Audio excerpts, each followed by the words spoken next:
Entendendo a Bíblia em boa companhia e a aliança de Deus com Moisés, comigo e com você.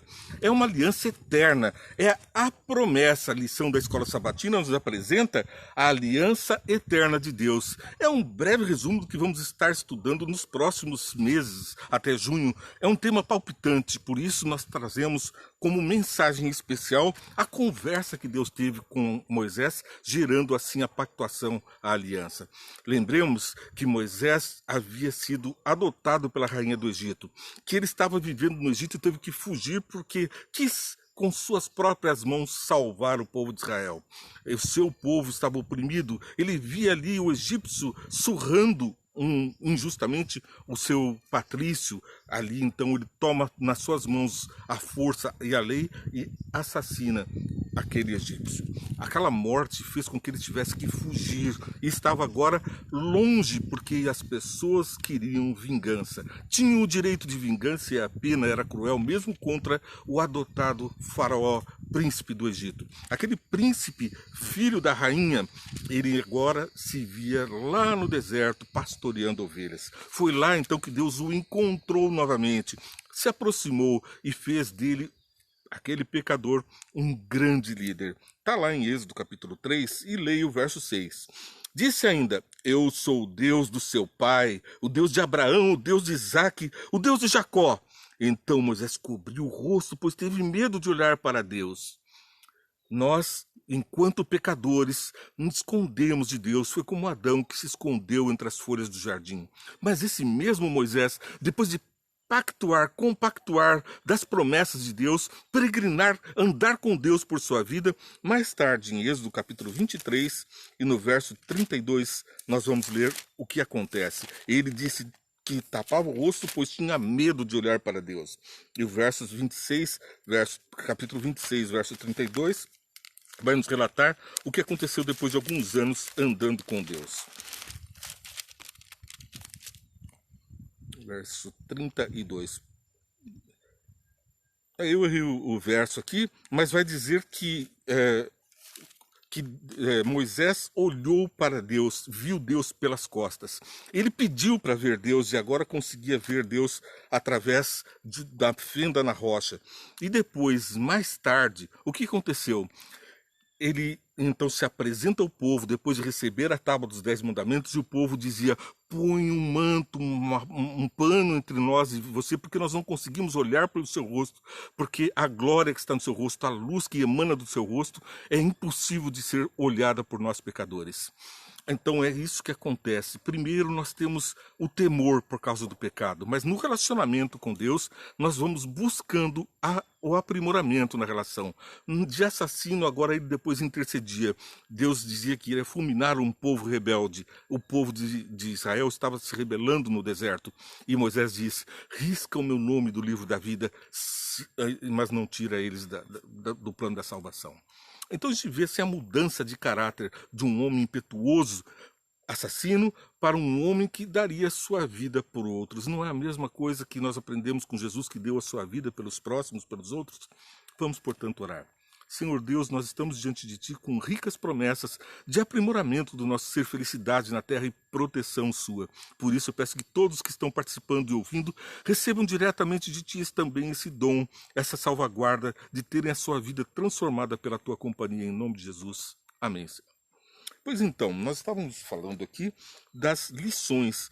Agora Deus cumpriria a aliança feita anteriormente com Isaac, com Jacó, com Abraão, na figura de Moisés, porque ali estava um povo escravo, escravizado, totalmente derrotado, 400 anos de escravidão no deserto, no Egito. Eles tinham uma terra prometida, era para ser uma grande nação, haviam se afastado do caminho de Deus, da proteção de Deus, e foi preciso que Deus agora os lembrasse dos mandamentos. Vai fazer então o povo lembrar. Gênesis capítulo 5, versos 23. Lá em Gênesis, onde todas as coisas começaram, a 5:23, vamos ver a aliança que aconteceu. Uma poderosa aliança. Viveu ao todo 365 anos. Enoque andou com Deus e já não foi encontrado, pois Deus o havia arrebatado. Portanto, Enoque agora pactuou com Deus e vive nos céus hoje, salvo, está com a vida transformada na terra, a tal ponto que Deus quis a sua companhia e o arrebatou. Assim nós vamos vendo que geração após geração, quando seguem o pacto com Deus, são protegidos na terra e ainda galgam uma vida mais especial, mais prolífera diante de Deus. Depois vamos ver aqui a aliança com Noé. Noé é capítulo 6, versos 9 de Gênesis. Noé era um homem justo, íntegro entre o povo de sua época. Ele andava com Deus. Andava com Deus, por isso Deus abençoou a ele, a sua família. Ele atendeu, obedeceu e colocou a sua família na arca e salvou o mundo, porque todos os animais foram beneficiados com a obediência dele. Ele não entrou sozinho na arca, salvou a sua família. Aquelas pessoas que não quiseram cumprir a pactuação, não quiseram entrar na arca, que era bastante grande, pois coube todos os animais, ainda pereciam nas trevas do dilúvio. Nós estamos vivendo num mundo de dilúvio de pecado, mas somos convidados a adentrar na aliança do Senhor, no pacto dele, na proteção da arca. Vamos ler agora o próximo verso, que está em Êxodo capítulo 5, verso 23. Êxodo capítulo 5, verso 23.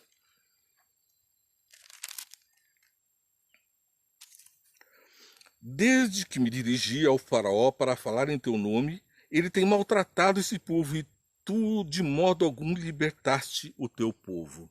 A promessa de Deus estava tardando, Moisés estava ficando impaciente, o povo não havia sido liberto e pior, ele obedeceu a Deus, foi falar com o faraó para obter a libertação do povo e o que fez foi piorar as coisas, os seus próprios patrícios o acusavam.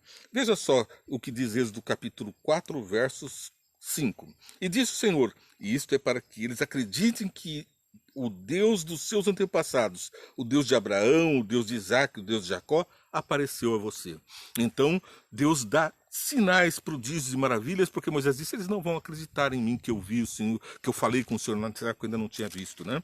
Eles não vão acreditar que eu estive com o Senhor e que recebi uma promessa de libertação. Por que eles não acreditariam?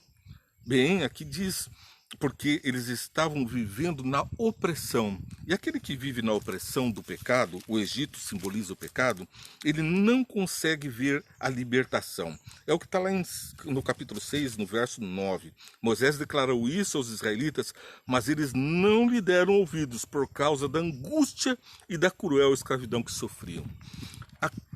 Quando a pessoa é opressa, ela perde a esperança. Nós estamos num mundo de pecado, opressos pelo Egito, pelo pecado, pela escravidão do pecado, por Satanás, que é o líder do mal nesse mundo, e pela cruel escravidão, porque o pecado vicia, nós estamos presos, estamos sem capacidade de nos livrarmos, precisamos de um libertador. Moisés se apresenta como libertador em nome de Deus, mas não lhe deram créditos, pois estavam opressos pelo pecado. Mas continua a história lá também em Êxodo capítulo 4, agora o verso 12. Agora vá, eu estarei com você ensinando-lhe o que você deve dizer. Aqui nós vemos então que Moisés estava relutante, estava pedindo para que não fosse ele, fosse outra pessoa, mas a ordem de Deus, que inicialmente ele vai como curiosidade ver o que estava acontecendo na sarça ardente, e Deus se apresenta a ele. Então ele ali na sarça estava curioso para saber por que a sarça não se queimava. E então ele se apresenta e Deus diz, opa, tira as sandálias do teu pé, porque onde tu estás é lugar santo. E então ele teme, conforme lemos anteriormente, mas recebe os sinais da proteção de Deus. E aí ele vai falar com o faraó, e no capítulo 5, verso 2, o faraó respondeu, quem é o Senhor para que eu lhe obedeça ou deixe Israel sair? Não conheço o Senhor e não deixarei sair. Por que Faraó não conhecia o Senhor? Por vários motivos. Primeiro, ele tinha uma idolatria, adorava vários deuses, a astros, estava impressionado com seu próprio poder como representante desses astros, porque naquele tempo o Faraó era a divindade na terra, representava os outros deuses e ele mesmo era o próprio Deus. Quem é esse Deus para que eu o conheça e obedeça e deixe o povo ir? Então, vem aqui o desafio. O verso 3 do capítulo 5. Eles insistiram, o Deus dos Hebreus veio ao nosso encontro, agora permite-nos caminhar 3 dias no deserto para oferecer sacrifício ao Senhor, nosso Deus. Caso contrário, ele nos atingirá com pragas e com espada. Mas quem foi que, desobedecendo, acabou sofrendo as pragas e a espada no próprio filho? Foi Faraó, o povo do Egito, que não quis deixar o povo ir. Mas a promessa de Deus é que eles poderiam ir. Vamos ver agora no capítulo 9, verso 10. Êxodo capítulo 9, verso 10. Eles tiraram cinzas de uma fornalha e se puseram diante de Faraó. Moisés as espalhou pelo ar e as feridas purulentas começaram a estourar nos homens e nos animais. São os prodígios, os sinais que conduziram até a vingança eterna de Deus para a libertação do seu povo. Bem, ao pensarmos e refletirmos sobre essas coisas, nós somos conduzidos a pensar que Deus está na condução deste mundo. Ele está resolvendo a nossa questão do pecado. Estamos libertos nele. Por isso, nós ainda estamos diante das promessas. As mesmas promessas feitas de libertação também a elas somos alcançados. Bom, agora partimos para a leitura de Gênesis 12, 1 a 3. Qual foi a promessa? Então o Senhor disse a Abraão, saia da sua terra, do meio dos seus parentes e da casa do seu pai, e vá para a terra que eu lhe mostrarei. Farei de você um grande povo e o abençoarei. Tornarei famoso o seu nome, e você será uma bênção. Abençoarei os que te abençoarem, e amaldiçoarei os que te amaldiçoarem. E por meio de você, todos os povos da terra serão abençoados. Faz lembrar até 1000 gerações o segundo mandamento da lei de Deus, que diz que Deus abençoa até 1000 gerações daqueles que o amam e guardam os seus mandamentos. Aqui a promessa era essa, mas o povo estava escravo. 400 anos de escravidão diante de uma promessa que não se cumpria, e o próprio povo estava impaciente, dizendo que não se cumpria nunca aquela promessa. Mas a providência divina prossegue. Aí nós vamos vendo, então, que quando Deus providenciou a salvação, a libertação do povo, apesar da resistência dos povos que estavam ali, querendo retê-los em escravidão, veio então o cumprimento da promessa. Gênesis 17, 7. Estabelecerei a minha aliança como aliança eterna entre mim e você e os seus futuros descendentes, para ser o seu Deus e o Deus dos seus descendentes. Aí então a promessa de Deus vinha se cumprir justamente na aliança feita com Moisés, renovada a aliança feita com Abraão, com Isaac e com Jacó. Pois agora se cumpria a aliança e o êxodo, os filhos de Israel receberam a aliança. Nós estamos também no êxodo, na saída desse mundo de pecado, para recebermos uma aliança com Deus. Essa aliança é a aliança da graça. É a graça que veio perfectibilizada em Jesus, que veio e morreu no meu lugar, no nosso lugar. É uma aliança que ele faz conosco, e ele disse, eu faço a vontade do Pai, façam assim também. E se vocês me amarem, guardarão os meus mandamentos. É o relacionamento, é o amor, é o que gera a comunhão entre o homem e Deus, é a providência de Deus sempre antecedendo os atos do homem. Bem, os atos agora dos sacrificais libertavam o povo. Êxodo capítulo 20, verso 2. O povo era liberto do Egito e também livre das consequências do pecado através do sacrifício do cordeiro, que representava o sacrifício do próprio Jesus em favor da humanidade. Há lugar para todos dentro da graça de Deus. Então, Êxodo capítulo 20, verso 2. Diz aqui, vou ler o 1 também. Um homem da tribo de Levi casou-se com uma mulher da mesma tribo. E ela engravidou e deu à luz um filho. Vendo que era bonito, ela o escondeu por 3 meses. Êxodo capítulo 20, verso 2. Quem era esse homem, senão o próprio Moisés, que estava ali escondido, e também representando o próprio Jesus, que nasceria depois para a nossa para a contemplação da sua beleza. É a aliança que se fortalece em nós. É uma aliança comigo e com você. Caso Deus não houvesse entregue os 10 mandamentos ali no Sinai, essa aliança, essa proteção seria apenas parcial, porque a lei de Deus existiria de igual forma, mas ela havia sido esquecida. Desde o Éden, agora estava na escravidão 400 anos, forçados a trabalhos forçados, forçados a trabalhar também no sábado, era preciso que esse povo lembrasse das promessas de Deus. Por isso Deus começa falando aliança com Isaac, Jacó, com Abraão, e relembra Moisés e o povo de que eles seriam libertos, e mostra sinais e maravilhas da sua libertação. Deus se mostra poderoso para livrar e dá novamente lembrança dos 10 mandamentos. Esses mandamentos que proibiam o homem de matar, proibiu um homem de mentir, de adulterar, os 10 mandamentos que nós conhecemos muito bem, que estão lá no Êxodo, capítulo 20, verso 8. Não nos outros livros aí ditos santos que adulteraram esses mandamentos. Nós não podemos dizer isso de pessoas que pregam diferentemente disso, distorcendo a palavra de Deus. Mas nós temos um relacionamento especial com Deus. Está lá em Gênesis, capítulo 17, verso 7.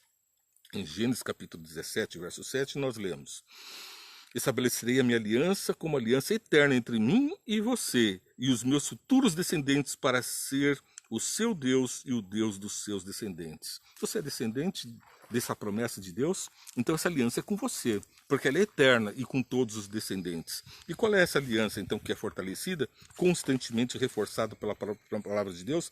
Nós vemos o paralelo em Êxodo, capítulo 19, versos 5 e 6. Êxodo, capítulo 19, versos 5 e 6. É a Bíblia traduzindo a ela mesma. Agora, 19, versos 5 e 6. Agora, se me obedeceres fielmente e guardarem a minha aliança, vocês serão o meu tesouro especial dentre todas as nações. Embora toda a terra seja minha, vocês serão para mim um reino de sacerdotes, de uma nação santa. Essas são as palavras que você dirá aos israelitas. E Moisés voltou, convocou as autoridades do povo e lhes expôs tudo o que o Senhor havia mandado falar. E o povo todo respondeu unânime: faremos tudo o que o Senhor ordenou. E Moisés levou ao Senhor a resposta do povo. E a sua resposta, povo de Deus? Você também vai fazer tudo o que o Senhor ordenou? É só assim que estaremos protegidos, porque quando ele diz não matarás, ele está dizendo para alguém que quer matar, não mate, mas está dizendo também, não mate a mim, não mate o Luiz, não mate a você. Você está protegido pelo mandamento de Deus, para que não lhe matem, para que não mintam para você, para que não cobicem as suas coisas, para não lhe roubarem, e para que você mantenha a comunhão com Deus nos primeiros 4 mandamentos da lei de Deus. Ali nós temos então as leis de amor que preservam a nossa semelhança para com Deus, porque fomos feitos à sua semelhança. É o não terás outros deuses diante de mim, porque diz ali em Êxodo 20, verso 2, eu sou o Senhor teu Deus que te tirou do Egito, da terra da escravidão.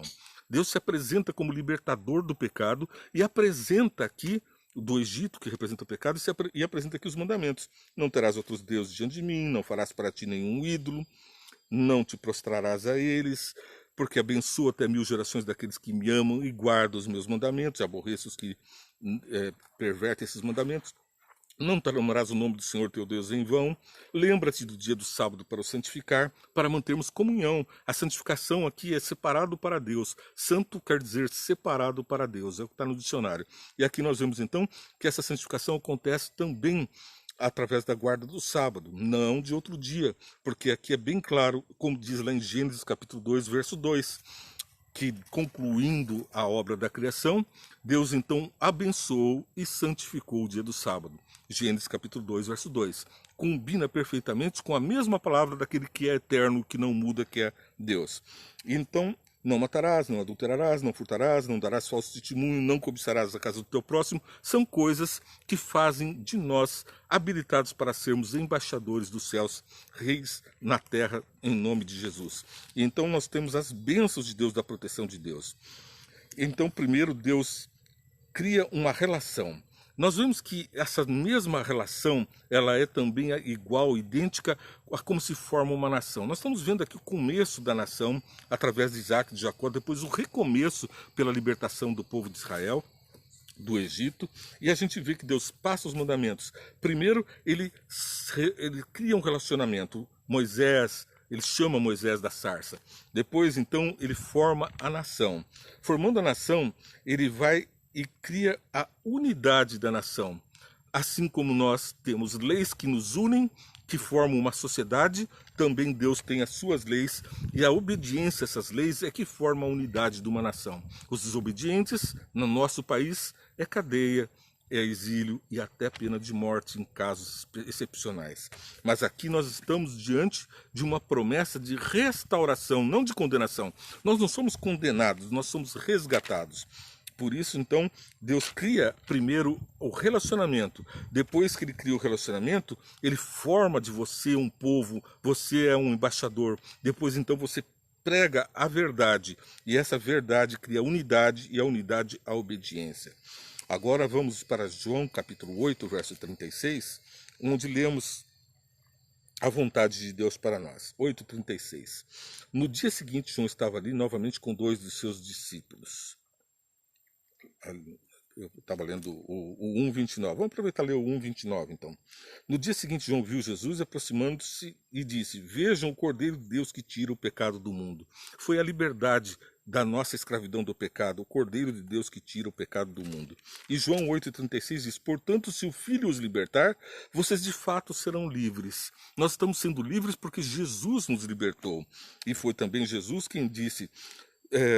em Gálatas, capítulo 2, versos 20, que nós somos um com Deus. Se os filhos nos libertar, verdadeiramente sereis livres para sermos filhos de Deus, feitos à sua imagem e semelhantes e agora resgatados. Leiamos Gálatas, capítulo 2, verso 20.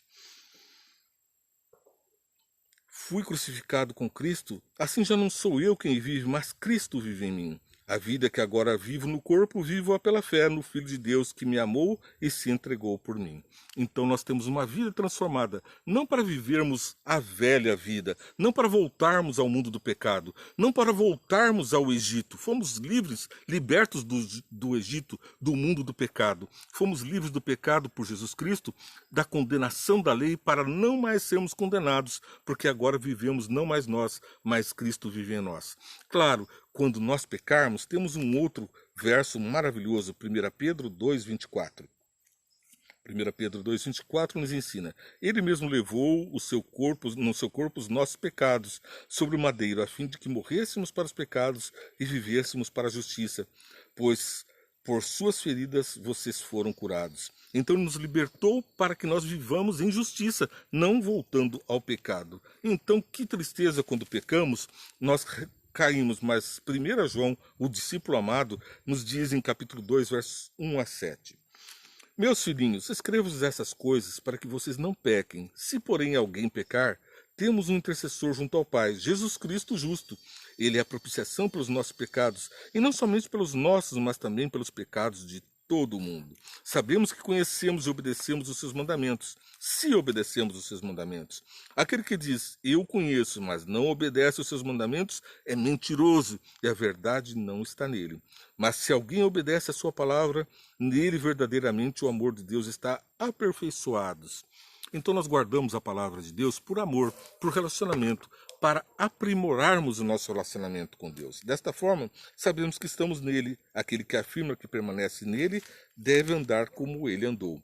Amados, não lhes escrevo um mandamento novo, mas um mandamento antigo que vocês têm desde o princípio, a mensagem que ouviram. Portanto, não há se falar em abolir os mandamentos, em que Deus caducou os mandamentos, ele próprio caducou, mandou guardar os mandamentos. O homem peca, transgride os mandamentos, e o filho dele vem e paga o preço, a morte que era minha, ele carregou na cruz.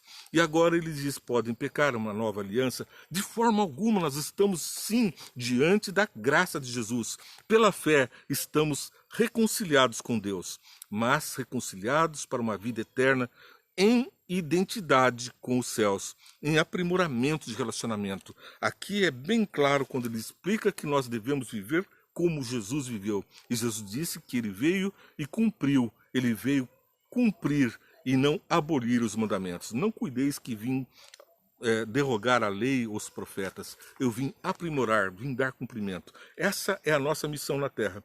Amarmos uns aos outros e amar a Deus sobre todas as coisas. E aquele que diz que me ama e não guarda os meus mandamentos, já explicou Jesus e eu repito sempre, é mentiroso e nele não está a palavra, não está a verdade, como acabamos de ler. Você é um filho de Deus e eu te convido a estar comigo, porque eu também quero essa companhia, a tua companhia. É o Entendendo a Bíblia em boa companhia diariamente com você. E também, 5 minutos vem Entende, o outro programa que resume o que acabamos de tratar aqui.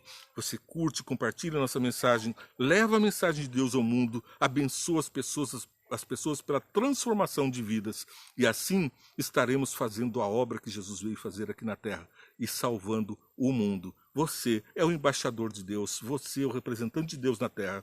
Os olhos de Jesus para olhar as pessoas com compaixão. O ouvido de Jesus para ouvir os reclamos das pessoas que estão no Egito do pecado, pedindo libertação. Você são os pés de Jesus, você é o andar de Jesus na terra, seguindo os passos dele. Você é as mãos de Jesus para abençoar pessoas. Você é a boca de Jesus para falar de Deus. E é o cérebro de Jesus transformado à imagem e semelhança de Deus. Que Deus te abençoe e te guarde e que faça de você a luz que você merece, filho de Deus.